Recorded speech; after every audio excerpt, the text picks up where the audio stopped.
Hello, welcome to சாலாஸ் kitchen. இன்னைக்கு நம்ம பார்க்க போகிறது டிப்பிக்கல் செட்டிநாடு ரெசிபிங்க, வெண்டைக்காய் பச்சடி. இந்த பச்சடி எப்படின்னா, இதில் நம்ம பருப்பு, வெங்காயம், தக்காளி, பச்சை மிளகாய் இதெல்லாம் சேர்க்க போகிறோம்.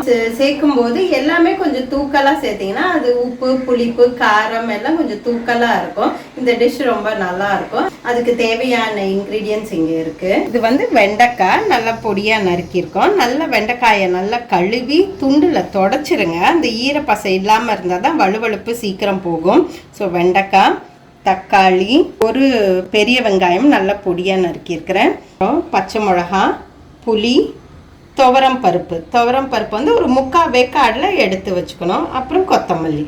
இப்போ ஃபஸ்ட்டு நம்ம வந்து அடுப்பை பற்ற வச்சுக்கிட்டு நல்லா கொஞ்சம் எண்ணெய் ஊற்றிக்கலாங்க. எண்ணெய் கொஞ்சம் தாராளமாக ஊற்றுங்க, அப்போ தான் நல்லாயிருக்கும். இப்போ எண்ணெய் சூடானதுங்க. ஃபஸ்ட்டு வந்து உளுந்தம்பருப்பு போடுங்க. உளுந்தம்பருப்பு கொஞ்சம் செவந்ததுக்கு அப்புறம் கடுகு போடுங்க, அப்போ தான் அது நல்ல மணமாக இருக்கும். கொஞ்சம் செவந்துருச்சு. இப்போ அடுத்து கடுகு நல்லா பொரிஞ்சதுக்கப்புறம் இந்த பெரிய வெங்காயம் சேர்த்துக்கோங்க.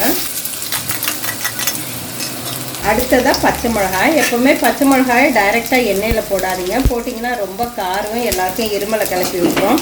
அதனால் ஒரு வெங்காயத்தை போட்டு வதக்கினதுக்கு பிறகு கொஞ்சம் அது வதங்கிக்கிட்டு இருக்கும் போது அடுத்து பச்சை மிளகாயை போடுங்க. பார்த்து பச்சை மிளகாயெல்லாம் ஹேண்டில் பண்ணும்போது கையை நல்லா கழுவிடுங்க. ஏன்னா நீங்கள் அப்படியே ஸ்கின்ல எதுவும் பட்டுச்சுன்னு வைங்களேன், ரொம்ப எரியும். அதனால் அது ரொம்ப கவனமாக இருந்துக்கோங்க. இப்போ வெங்காயம் கொஞ்சம் வதங்கிருச்சுங்க. சமையல் வந்து டேஸ்ட்டாக வர்றதுக்கு வந்து ஒரு மெயின் காரணம் என்னென்னா, அந்த தாளிப்பு கரெக்டாக இருக்கணும். ரெண்டாவது அந்த வெங்காயம், தக்காளி அது வதங்குற டைம் எல்லாமே ஒவ்வொன்றுத்துக்கும் வித்தியாசப்படும். அதனால அந்த கரெக்டாக அது எல்லாத்தையுமே வதக்கி போட்டோம்னா பாதி ருசி வந்துடும். இது வந்து தக்காளி எப்பவுமே இந்த தோல் சீவிடுவாங்க. தோல் சீவிட்டு அதையே யூஸ் பண்ணிக்கலாம். ஏன்னா அப்புறம் நம்ம சாப்பிடும் போது அப்போ தான் அந்த தோல் வாயில் வந்து தட்டுப்படாமல் இருக்கும். அடுத்து இந்த தக்காளி நல்லா பொடியாக நறுக்கி வச்சுப்பாருங்க.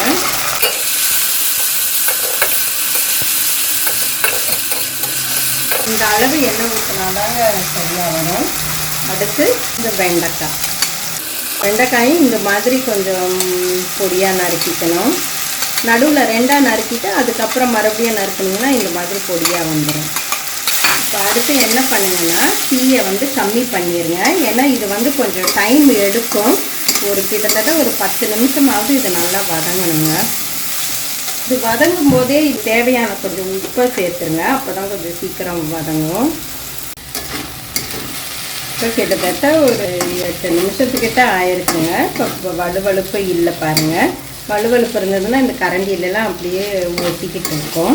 இப்போ வலுவழுப்பு சுத்தமாக இல்லை.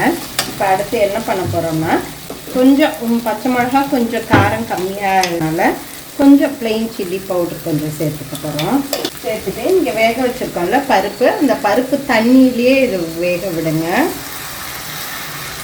அடுத்து புளி கொஞ்சம் ஊற்றி போகிறோம். புளி இது எல்லா புளியுமே சேர்த்துக்கலாம். இப்போ ஒரு 2 நிமிஷத்துக்கு அப்புறங்க நம்ம வந்து இந்த துவரம் பருப்பை சேர்க்க போகிறோம். அதோட நல்லா ஃப்ரெஷ் கொத்தமல்லி இலை. நல்லா கொத்தமல்லி இலை வந்து நல்லா நிறைய போடணுங்க, அப்போ தான் இது ரொம்ப டேஸ்ட்டாக இருக்கும். கொஞ்சம் தண்ணி.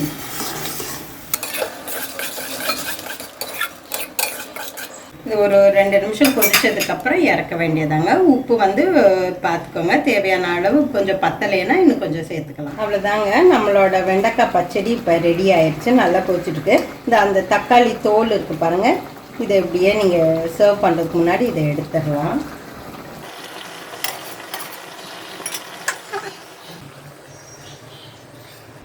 நல்லா கலர்ஃபுல்லாக இருக்குது பாருங்கள். இது அவ்வளோ டேஸ்ட்டாக இருக்குங்க. நல்லா ஒரு குக்கர் சாதம் வச்சு அது மேலே இது போட்டு கொஞ்சம் நெய் ஊற்றி சாப்பிட்டிங்கன்னா அட்டகாசமாக இருக்கும். மீண்டும் உங்களை அடுத்த ரெசிபியுடன் சந்திக்கிறேன். அதுவரை உங்களிடமிருந்து விடைபெறுவது விசாலாட்சி.